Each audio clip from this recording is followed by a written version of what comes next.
Obviously you were on the other side of the aisle from Michael Cohen. Why is it that he chose you to be his attorney and to represent him?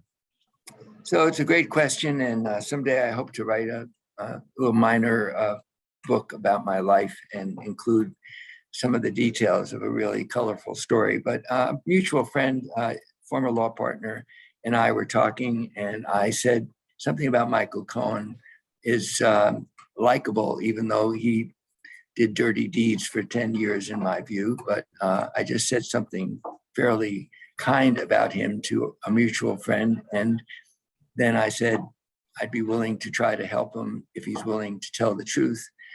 Everyone can be redeemed by truth. So that led to a conversation between me and Michael. And I told him I would do it without charge, but only if I were convinced that he was going to absolutely tell the truth, starting with acknowledging the evil deeds that he did for 10 years and expressing remorse with no ifs, ands, or buts. And it took a while for the two of us to get to know each other, for him to trust me enough to actually tell me what was in his heart, as opposed to talking points.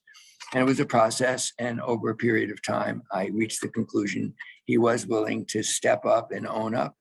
And then after that, tell the truth. And then we went forward. I think when you think of Michael Cohen, I think people, depending on the side of the political aisle they fall on, kind of assume that he has some sort of partisan politics. But then you run down the list of the people that he's worked with and talked to throughout his career. He's all over the place. I mean, I just remember the audio tapes leaking of his conversations with Chris Cuomo and his advice he was giving to him. He's advised people like Sean Hannity, of course, on real estate transactions. He's worked with Trump through the years. You end up being his attorney. So there's I don't think the idea that Michael Cohen is like some sort of partisan figure is really resonant. He seems to be kind of just like a hired, guy who just who will do the work for the people who hire him. But isn't Donald Trump that way as well? He's been all over the political map as well. He's with the Reform Party. He was a Democrat. He was, he was a Republican. Then he became a Democrat again. Then he became a Republican again. So I think, that's kind of New York politics, no?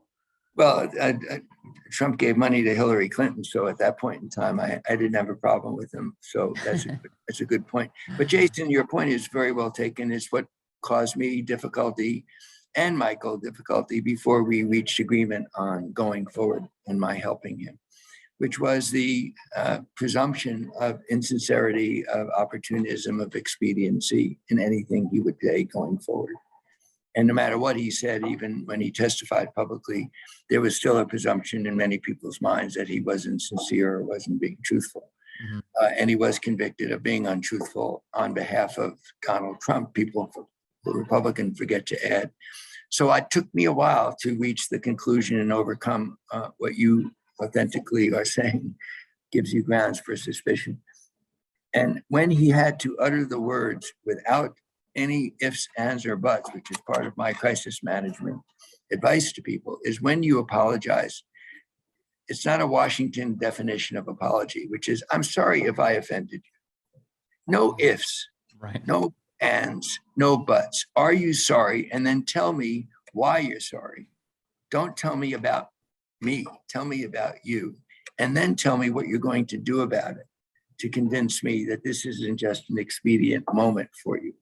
That was a difficult time with me and Michael figuring that out. And ultimately, the camera and the truth is very difficult to hide when you're on camera. And he was in front of the entire world that day during the House committee hearings.